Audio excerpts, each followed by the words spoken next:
ಭಾರತ ಮತ್ತೆ ನ್ಯೂಜಿಲೆಂಡ್ ಏಕದಿನ ಸರಣಿ ನಿರ್ಣಾಯಕ ಪಂದ್ಯ ನ್ಯೂಜಿಲೆಂಡ್ ಗೆದ್ದು ಸರಣಿ ತನ್ನದಾಗಿಸಿಕೊಂಡಿದೆ. ನಿಜ ಹೇಳಬೇಕು ಅಂದ್ರೆ ಟೀಮ್ ಇಂಡಿಯಾ ಬ್ಯಾಟಿಂಗ್ ನಲ್ಲಿ ಉತ್ತಮ ಆರಂಭ ಪಡೆದುಕೊಳ್ಳುತ್ತೆ ಅಂತ ಎಲ್ಲರೂ ಅನ್ಕೊಂಡಿದ್ರು. ಆದ್ರೆ ಟೀಮ್ ಇಂಡಿಯಾ ಉತ್ತಮ ಆರಂಭ ಪಡೆದುಕೊಳ್ಳಲಿಲ್ಲ. ವಿಕೆಟ್ ಬೀಳೋದಕ್ಕೆ ಶುರುವಾಯಿತು. ರನ್ ಕೂಡ ಬರ್ತಾ ಇರಲಿಲ್ಲ. ಈ ವೇಳೆ ಮ್ಯಾಚ್ ನೋಡ್ತಾ ಇದ್ದ ಎಲ್ರಿಗೂ ಆಶಾ ಭಾವನೆಯಾಗಿ ಕಂಡಿದ್ದು ವಿರಾಟ್ ಕೊಹ್ಲಿ ಮಾತ್ರ. ವಿರಾಟ್ ಕೊಹ್ಲಿ ಎಲ್ಲಿವರೆಗೆ ಕ್ರೀಸ್ ನಲ್ಲಿ ಇರ್ತಾರೆ ಅಲ್ಲಿವರೆಗೆ ಖಂಡಿತ ಮ್ಯಾಚ್ ಭಾರತದ ಪರ ಇರುತ್ತೆ ಅನ್ನೋದು. ವಿರಾಟ್ ಕೊಹ್ಲಿ ಇಂದೋರ್ನಲ್ಲಿ ಮತ್ತೆ ಅದೇ ಆಟ ಆಡಿದ್ರು. ತಾವು ಯಾವ ಆಟ ಆಡಬೇಕು ಅಂತ ಅನ್ಕೊಂಡಿದ್ರು ಅದೇ ಆಟವನ್ನ ವಿರಾಟ್ ಕೊಹ್ಲಿ ಆಡಿದ್ರು. ಕ್ರೀಸ್ಗೆ ಬೇಗ ಬಂದ ವಿರಾಟ್ ಕೊಹ್ಲಿ ತಮ್ಮ ಕ್ಲಾಸಿಕ್ ಇನ್ನಿಂಗ್ಸ್ ಅನ್ನ ಕಟ್ಟೋದಕ್ಕೆ ಶುರು ಮಾಡಿದ್ರು. ಸಿಂಗಲ್ಸ್ ಮತ್ತು ಡಬಲ್ಸ್ ತಗೊಳ್ಳೋದನ್ನ ವಿರಾಟ್ ಕೊಹ್ಲಿ ಬಿಡ್ಲಿಲ್ಲ.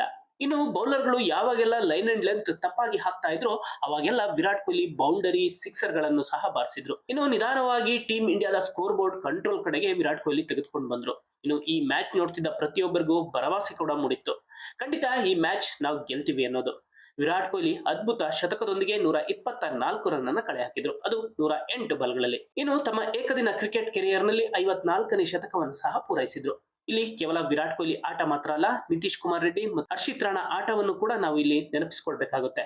ಇವರಿಬ್ಬರ ಚಾಲೆಂಜಿಂಗ್ ಅರ್ಧ ಶತಕ ಮ್ಯಾಚ್ ನಲ್ಲಿ ಫೈಟ್ ನೀಡೋದಕ್ಕೆ ಸಾಧ್ಯವಾಯಿತು. ಇವರಿಬ್ರು ವಿರಾಟ್ ಕೊಹ್ಲಿ ಇನ್ನಿಂಗ್ಸ್ ಕಟ್ಟೋದಕ್ಕೆ ತುಂಬಾನೇ ಸಪೋರ್ಟ್ ಮಾಡಿದ್ರು. ಆದ್ರೆ ಇತಿಹಾಸದಲ್ಲಿ ಮೊದಲ ಬಾರಿಗೆ ಭಾರತದ ನೆಲದಲ್ಲಿ ನ್ಯೂಜಿಲೆಂಡ್ ಸರಣಿ ಗೆಲುವನ್ನು ದಾಖಲಿಸಿದ ದಾಖಲೆ ಬರೆದ್ರು. ಇತ್ತ ಭಾರತೀಯ ಕ್ರಿಕೆಟ್ ಅಭಿಮಾನಿಗಳಿಗೆ ಪಾಸಿಟಿವ್ ಸುದ್ದಿ ಸಿಕ್ಕಿದೆ. ಹೌದು, ವರ್ಷದ ಮೊದಲ ಶತಕವನ್ನ ವಿರಾಟ್ ಕೊಹ್ಲಿ ಬ್ಯಾಟ್ ನಿಂದ ಬಂದಿದೆ ಅನ್ನೋದು. ಇನ್ನು ಈ ಆಟ ಇನ್ನಷ್ಟು ಸ್ಟ್ರಾಂಗ್ ಕೂಡ ಮಾಡಿದೆ. ವಿರಾಟ್ ಕೊಹ್ಲಿ ರನ್ ಹಸಿವು ಇನ್ನೂ ಇದೆ ಅನ್ನೋದನ್ನ ತೋರಿಸಿದೆ. ಅಷ್ಟೇ ಅಲ್ಲ, ಮುಂದಿನ ದಿನಗಳಲ್ಲಿ ಬರುವಂತಹ ಸರಣಿಗಳಲ್ಲೂ ಕೂಡ ಇನ್ನಷ್ಟು ಬಲಿಷ್ಠವಾಗಿ ವಿರಾಟ್ ಕೊಹ್ಲಿ ಕಾಣಿಸಲಿದ್ದಾರೆ ಅನ್ನೋದು. ಹಾಗಾದ್ರೆ ಇಂದೋರ್ನಲ್ಲಿ ವಿರಾಟ್ ಕೊಹ್ಲಿ ಬ್ಯಾಟಿಂಗ್ ಪ್ರದರ್ಶನ ಯಾವ ರೀತಿ ಇತ್ತು? ವಿರಾಟ್ ಕೊಹ್ಲಿ ಆಟಕ್ಕೆ ನೀವು ಎಷ್ಟು ಮಾರ್ಕ್ಸ್ ಕೊಡ್ತೀರಾ? ಕಮೆಂಟ್ ಮಾಡಿ ತಿಳಿಸಿ.